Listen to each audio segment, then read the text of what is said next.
Chapter 4, Part 2. "Oh, Edmund," she cried, "so you've gotten too.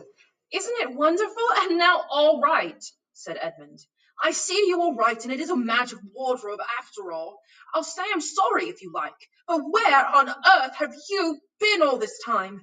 I've been looking everywhere for you."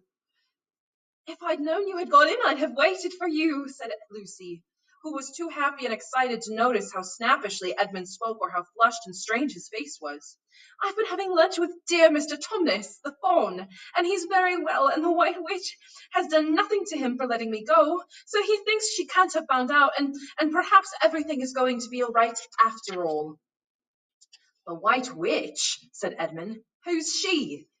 "She is a perfectly terrible person," said Lucy. "She calls herself the Queen of Narnia, though she has no right to be queen at all.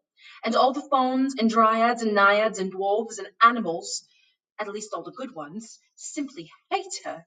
And she can turn people into stone and do all kinds of magic and horrible things. And she has made a magic so that it is always winter in Narnia. Always winter, but never gets to Christmas. And she drives about in a sleigh drawn by reindeer, with her wand in her hand and a crown on her head." Edmund was already feeling uncomfortable for having eaten too many sweets, and when he heard that the lady he had made friends with was a dangerous witch, he felt even more uncomfortable, but still he wanted to taste that Turkish delight again more than he wanted anything else. "Who told you all that stuff about the White Witch?" he asked. "Mr. Tumnus, the faun," said Lucy. "You can't always believe what fauns say," said Edmund, trying to sound as if he knew far more than her. "Who said so?" asked Lucy. "Everyone knows it," said Edmund. "Ask anybody you like.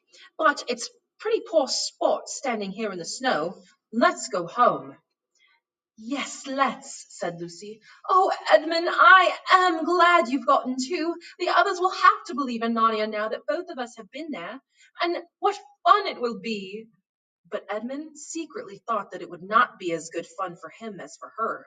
He would have to admit that Lucy had been right before all the others, and he felt sure the others would all be on the side of the fauns and the animals, but he was already more than half on the side of the witch.